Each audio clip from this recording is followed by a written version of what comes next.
This is the IELTS listening test. You will hear a number of different recordings and you will have to answer questions on what you hear. There will be time for you to read the instructions and questions, and you will have a chance to check your work. All the recordings will be played once only. The test is in 4 parts. At the end of the test, you will be given 10 minutes to transfer your answers to the answer sheet. Now turn to Part 1.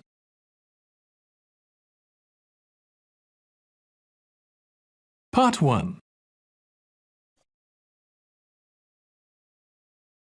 You will hear a woman asking a shop assistant about DVD players.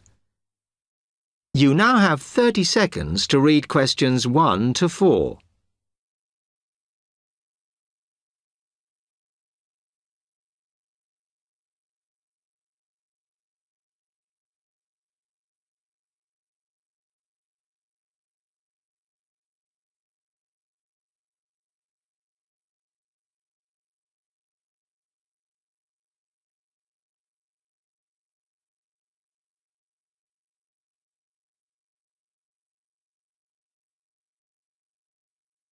Hello, I'm interested in buying a DVD player. Can you help me, as I don't know very much about them? Of course. We sell quite a range. Actually, we're doing a customer survey at the moment, so I wonder if I could fill in this form about you, and that will actually help me to advise you on the best DVD player for you. Oh, OK. First of all, your occupation. Student. OK. Then, have you already got a DVD player? No, I've never had one before. Uh-huh. And how much do you think you want to spend on a player? I'm not sure, really, but I have got a budget. My friend said I should allow about £100, but I can't afford over £85, so that's what I'm working on. Mm-hmm. And do you watch DVDs very often? Depends what you mean by often. I don't know what the norm is. Is it about 2 a week? I suppose I watch 3 a month. That's enough for me. Yes. What sort of films do you like watching then? Action movies? Not really. Oh. My boyfriend always insists we watch science fiction movies, but I prefer thrillers. Something to get your teeth into. OK. Just one more. Do you watch other DVDs? Ones that are not films, like music or something? Not much, because I don't want to spend the money on something I can watch on TV, but I occasionally rent out comedy programmes, and I fight with my boyfriend over all the sports DVDs he watches. You now have 30 seconds to read questions 5 to 10.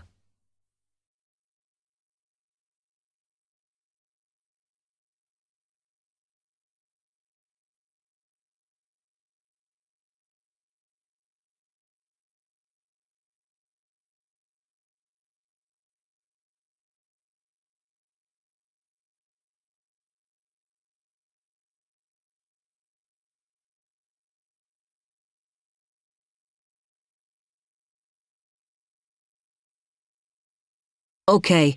Let me explain a bit to you about the DVD players that are in your price range. First, there's the DB30, which has only got basic features, but it is a bargain at £69. Now, all the DVDs come with an after-sales service that starts when the guarantee runs out. As it's so cheap, the DB30 comes with a limited after-sales service, as it only includes parts. You would have to pay for most of the repair. Seems OK.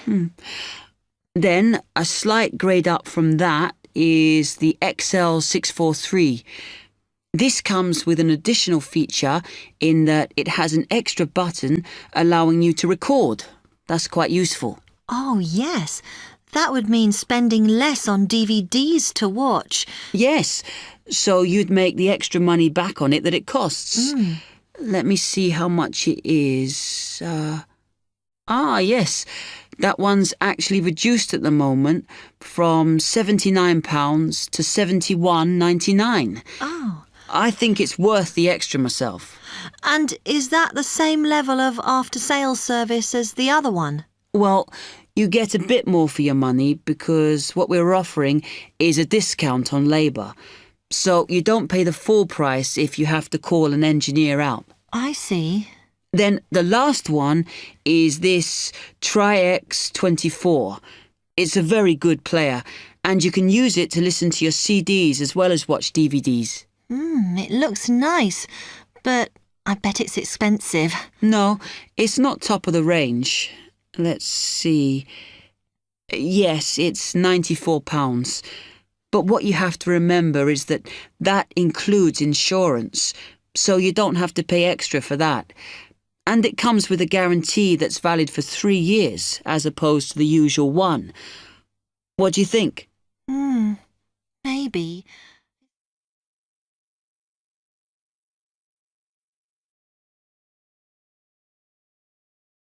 That is the end of part 1. You now have 1 minute to check your answers to part 1.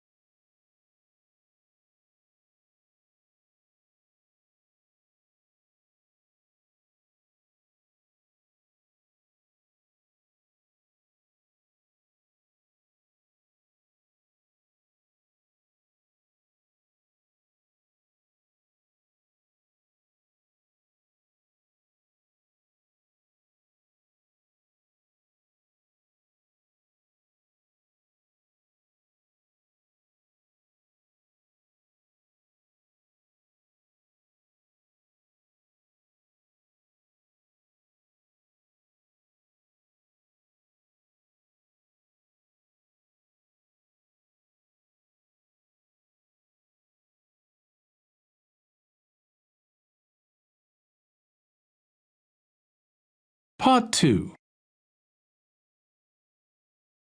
You will hear a salesman giving information to house owners about an alarm system.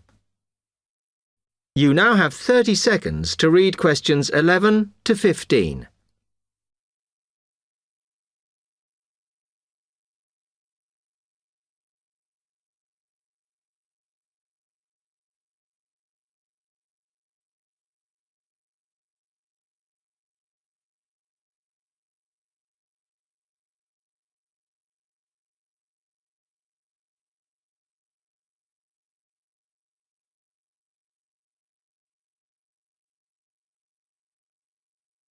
Thank you for inviting me to your residence meeting. My name is Martin Pugh from SafeCell Alarms. I'm going to explain a little bit about home security, and I hope you'll all feel a bit better informed, and perhaps that you will even purchase one of the alarms we sell. It is all too easy these days for people to break into our homes.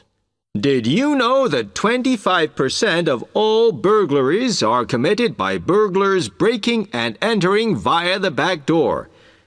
Even though it is locked, it is still relatively easy for someone to gain entry. And there are parts of our house that we think are not vulnerable because they look inaccessible. But they're not. So, if you're trying to protect your home, you should make sure the top floor is covered by that protection, not just the ground floor. We believe that the only way to secure your property is by having an alarm fitted. Just having the alarm on the outside can put burglars off, and we also recommend that you warn them about the alarm. To do this, we suggest you stick a sign in the front window of the house so it can be seen clearly. This alone should be enough to dissuade a burglar before they start. Now, our company has a range of alarms on offer, and I brought several along for you to see tonight. But let me just explain a few things about them. First of all, All of our alarms are highly visible. They're colored red, and on the underneath, there is a blue light, which you can see whether they are switched on or not.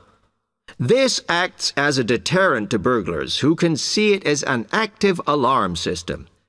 Like most systems, our alarms are very sensitive, so you do need to look after them. You may be surprised to hear that a cat can often slink around unnoticed under the infrared beams, but a spider crawling across them will set them off. You now have 30 seconds to read questions 16 to 20.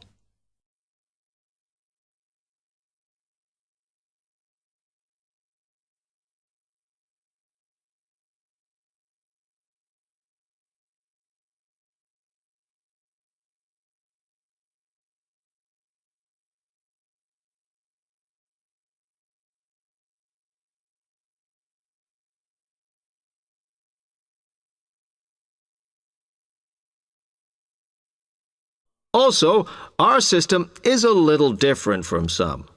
Most companies offer an option that connects their alarms to the police station.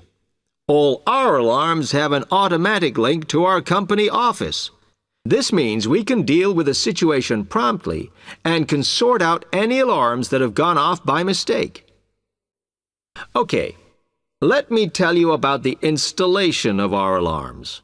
Later on, I'll show you some house plans and diagrams of how the alarms operate, but you don't have to worry about them being intrusive, as we normally put them in hallways rather than individual rooms. The diagrams show you how the beams work to cover the whole house in this way. Oh, one small thing while I remember is don't leave your security code in your house. A lot of people keep it in the kitchen or their study, but we suggest you leave it with a neighbor so that if there is a break-in, the burglars can switch the system off. Now, regarding the practical aspects of installation, I know that many of you are out all day, and I'm afraid we don't install the alarms at weekends. But we do offer a service where we can fit the alarm system in the evenings for you. But we do charge a little bit extra for that. Finally, we do offer a range of systems, so I suggest you look at the leaflets on our prices.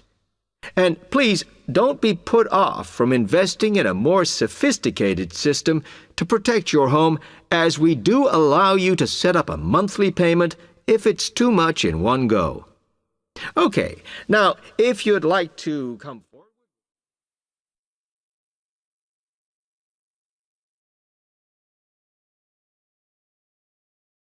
That is the end of part 2. You now have 30 seconds to check your answers to part 2.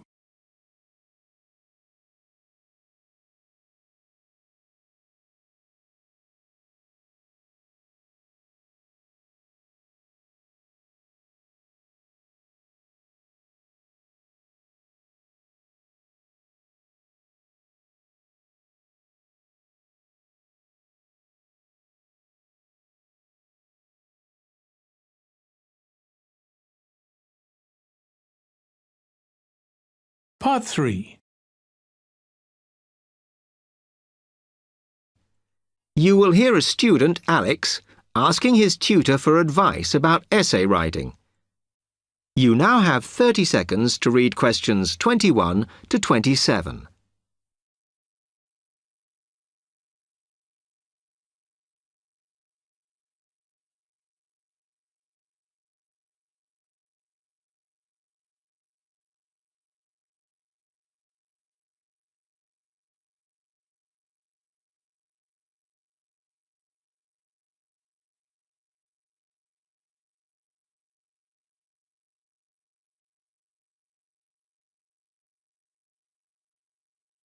Hi, Alex. Come in. I gather you wanted some help with writing essays. Yes, I'm finding this first term difficult, and I'm worried about the assignments we have to do for January. Well, let me see if I can help. You shouldn't panic about it, because essay writing is a very straightforward process, really. What it involves is organising the information that you want to include. You shouldn't have more than you can easily manage within the word count. Make sure you haven't got too much or anything irrelevant. You need to look at that and work out what you need and what you don't need before you start. And then you just have to think about how you're going to put forward your argument. That sounds very straightforward when you put it like that. But I'm worried I haven't got the necessary skills for writing an effective essay because English is my second language. Well, perhaps you misunderstand the skills you need.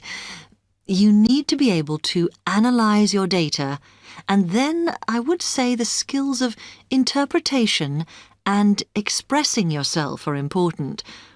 Perhaps it's this last one that bothers you, but the more essays you write, the more you will develop these skills. Yes, and I don't quite know how to improve at that. Though, as you say, I know practice will help. And I need to make sure I've got everything ready before I start. Yes.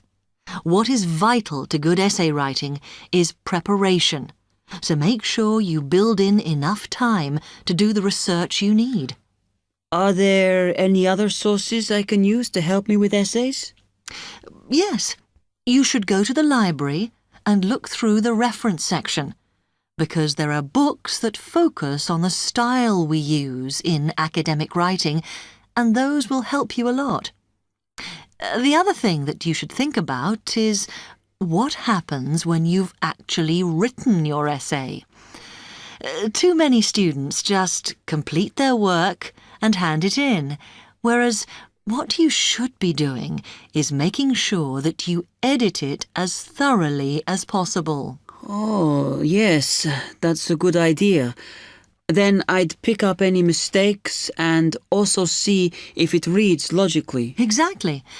The other thing is, again, what a lot of students do is get their essays back, look at the marks, then just file it away. They don't realise that if they checked it through and looked at what the tutor had written, then they can learn from their old essays. Yeah, I can see that's a good idea. So, is that okay? You can always come back to me. You now have 15 seconds to read questions 28 to 30.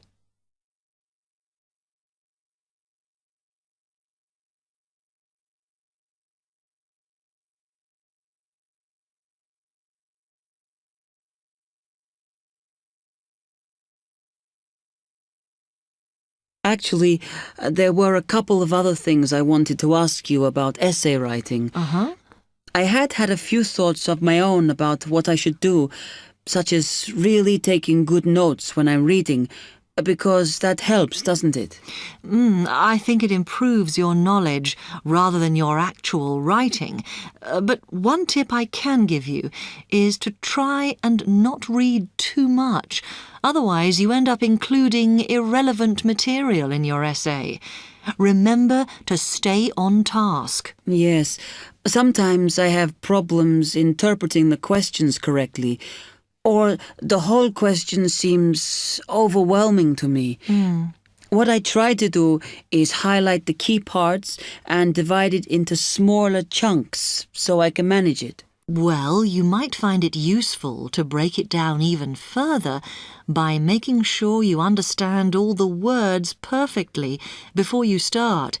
Things like assess or comment and such like. Yes, I see. Sometimes, after an objective analysis, the question actually asks you for a subjective opinion. But you must remember to support your arguments if that's the case.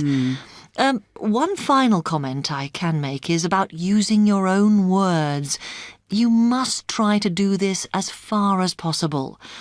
You're expected to summarise what you've read, not just string together a list of quotations. In fact, you shouldn't have too many. Just use them where it's really important. Okay, thanks. Do you read other students' essays when you've finished? No. Why? Is that a good idea? Well, you can confuse each other, so I'd advise against it. But it's up to you. Okay. Thanks very much for your time.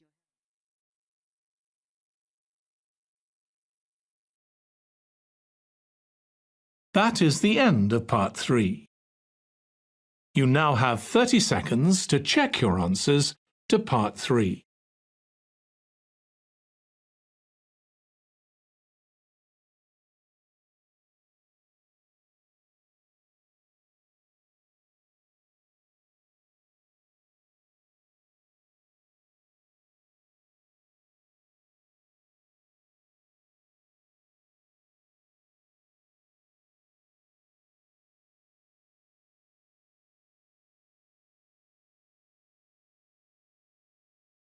Part 4. You will hear a tutor giving some business students instructions about a finance project. You now have 30 seconds to read questions 31 to 40.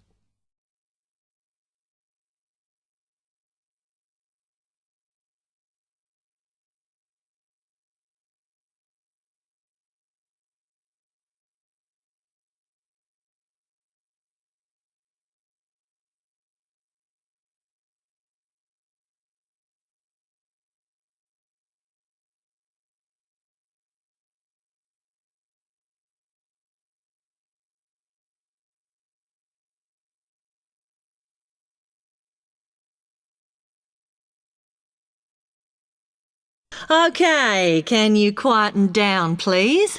Now, today I'm going to talk to you about your assignment. We've been studying the effects of the exchange rate, so I'm going to give you a project to do on this. Right, can you make some notes while I'm talking? The first thing that I'd like you to do in order to prepare this is to select where you're interested in. I mean, which country, and therefore which currency you're going to be operating in. OK, now the purpose of the project is to make money, and I'm hoping some of you will make a significant amount. So, I want you to suppose that you have £100 that you will have to invest purely in the rises and falls of the exchange system. In other words, you'll be trying to predict rates. This is a project that you'll be doing together, but before you work together, you'll have to go off and research what you need to know about the economy of that country and how well it's doing or is expected to do in the near future. You could all make up a little information sheet with your notes on, clearly legible, because then I want you to get together, we can do that next week, and to go round and read about each other's countries. When you see how well or badly each country is doing, I want you to decide what your exchange rate is going to be against all the other currencies. After that is all sorted, what you're going to do is go round the other students and attempt to sell your money to the others.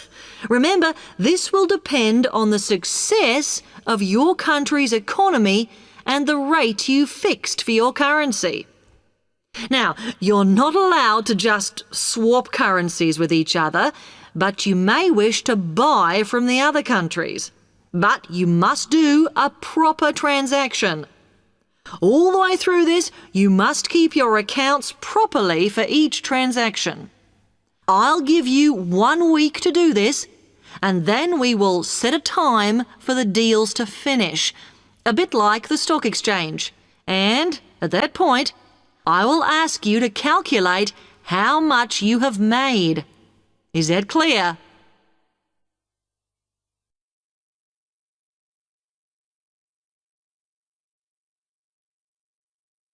OK, now before you begin that, there are a few things I want you to read up on to prepare. you need to look at the economies of the UK's main trading partners. I don't mean all of them, because that would be over 80, but just the 29 principal ones. There are summaries in the last 3 books on the book list I've given you. And so that you can practice applying the criteria on assessment I gave you, I'd then like you to focus just on one sector across all the countries. The most common one across every country is farming. But as much agricultural produce is for domestic consumption, I'd like you to look at manufacturing. Then I would like you to do a detailed investigation of one particular aspect. I was going to give you a choice, but I think as we've just started the course, it's better if we all look at the same thing and then we can discuss it in the seminars. So the thing I'd like you all to look at is fluctuations in import prices.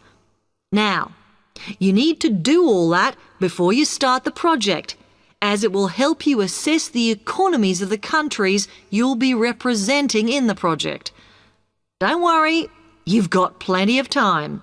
Exam week is December the 8th. Then it's the holidays until January the 6th, so I don't need the project in till February the 5th. Is that okay? Now, any questions on